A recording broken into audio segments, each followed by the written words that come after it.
ছাত্র আন্দোলনে ছাত্রদের রক্ত শুকাতে না শুকাতেই আবার একটা বিপদ আমাদের দেশে এসে পড়লো, সেটা হচ্ছে বন্যা।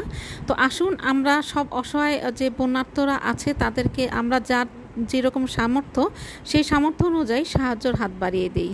আমার প্রিয় ভিউয়ার্স, আসসালামু আলাইকুম। কেমন আছেন আপনারা সবাই? আশা করি মহান আল্লাহ তাআলার রহমতে আপনারা সবাই ভালো আছেন। আলহামদুলিল্লাহ, আমিও ভালো আছি। তাই তো আপনাদের মাঝে ফিরে আসলাম চুমকি রান্নাঘর থেকে। আর চুমকি রান্নাঘর মানে তো আপনাদের রান্নাঘর। তো আপনাদের জন্য আজকে নিয়ে এসেছি চট্টগ্রামের দোমাছা। এই দোমাছা কিন্তু চট্টগ্রামের জনপ্রিয় একটা রেসিপি। তো এই দোমাছা কিন্তু দুই রকমের হয়, একটা শুটকি আর টাটকা মাছ দিয়ে, আর একটা হয় দুটোই টাটকা মাছ দিয়ে। তো চলেন, আজকে আপনাদের জন্য আমি নিয়ে এসেছি লইট্টা আর চিংড়ি মাছ দিয়ে দোমাছা রেসিপি। তো চলেন পারফেক্ট দোমাছা রেসিপিটা কিভাবে আমি তৈরি করেছি আপনাদের সাথে শেয়ার করি। তো দেখতেই পাচ্ছেন এখানে আমি কড়াই দিয়ে দিয়েছি, আর কড়াইতে আমি প্রায় 1 কাপ আর 1/4 কাপ পরিমাণ তেল দিয়েছি। তো এই রান্নাটার মধ্যে কিন্তু তেলের পরিমাণটা একটু বেশিই লাগবে, কারণ আমার যে মাছটা নিয়েছি সেটা প্রায় 1.5 কেজি থেকে একটু বেশি হবে। তো তেলটা যখন গরম হয়ে এসেছে তখন আমি এখানে 1 কাপ পরিমাণ কুচানো পেঁয়াজ দিয়ে দিয়েছি। আপনার যখন মাছ মানে দোমাছাটা রান্না করতে যাবেন সেখানে কিন্তু পেঁয়াজ কুচানো অবশ্যই লাগবে। তারপর পেঁয়াজটা যখন সফট হয়ে আসবে তখন আমি এখানে 1/3 কাপ পরিমাণ দিয়েছি হলো রসুন আর পেঁয়াজ বাটা। রসুনটা আমি এখানে 1 টেবিল চামচ পরিমাণ দিয়েছি, আর বাকিটা কিন্তু পেঁয়াজ বাটা।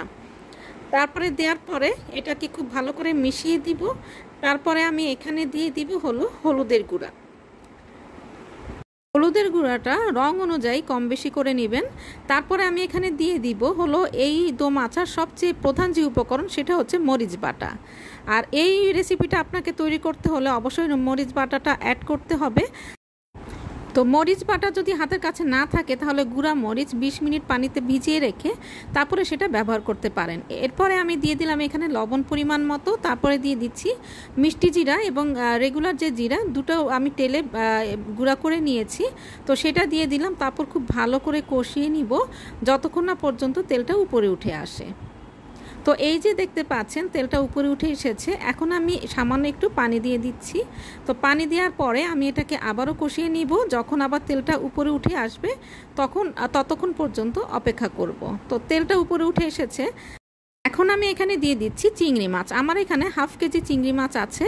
আর চিংড়ি মাছের সাইজটা দেখতে পেরেছেন। এটাকে আমি হাই হিটে 1 মিনিটের মতো এটাকে আমি কষিয়ে নিব, এর বেশি কিন্তু না, তাহলে কিন্তু ভিতরে শক্ত হয়ে যাবে। এরপরে চুলাটা আমি বন্ধ করে দিয়েছি। বন্ধ করে দেওয়ার পরে লোট্টা মাছগুলো দিয়ে দিলাম। এবারে আমি যেটা করব খুব ভালো করে মিশিয়ে নিব। এখন যে টিপসটা হচ্ছে সেটা হচ্ছে, আমি যদি এখন চুলার জালটা যদি জ্বালানো থাকতো তাহলে এই যে আমি যে নাড়াচাড়া দিচ্ছি নিচের থেকে কিন্তু সেদ্ধ হয়ে আসতো, আর লোট্টা মাছ কিন্তু খুব তাড়াতাড়ি গলে যায়। তো তাহলে কিন্তু এটা ভেঙে ভেঙে আসতো।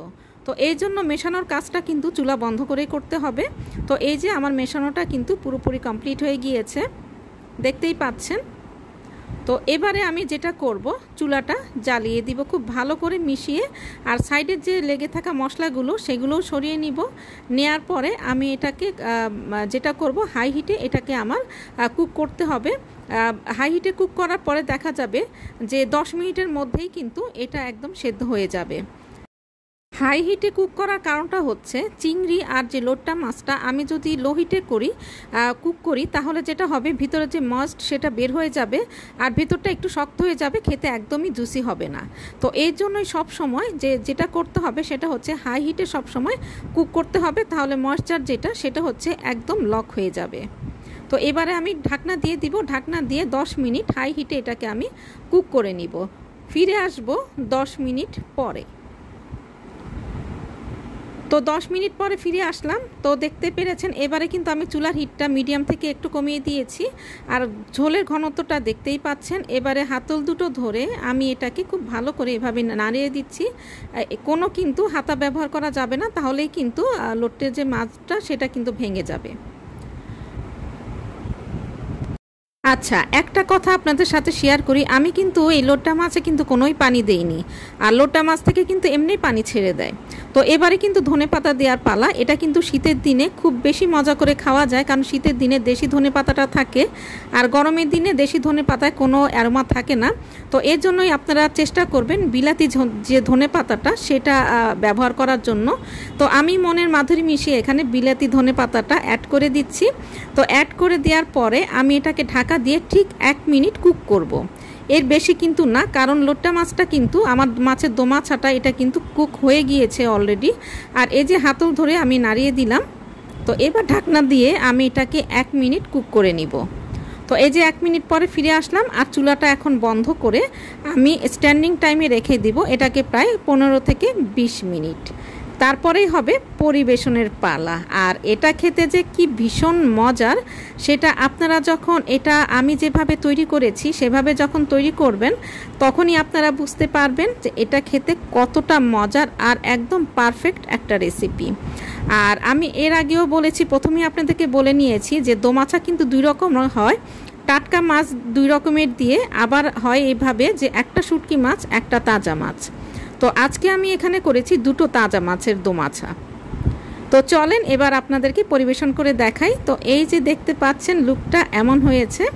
তো আশা করি আজকে আমার এই রেসিপিটা আপনাদের ভালো লেগেছে। আর ভালো লাগলে তো চুমকি রান্নাঘরের সার্থকতা, আর চুমকি রান্নাঘর মানে তো আপনাদের রান্নাঘর। তো মনের মাধুরী মিশিয়ে রান্না করবেন, নিজে খাবেন, প্রিয়জনকে খাওয়াবেন। সবাই ভালো থাকবেন, সুস্থ থাকবেন। আল্লাহ হাফেজ।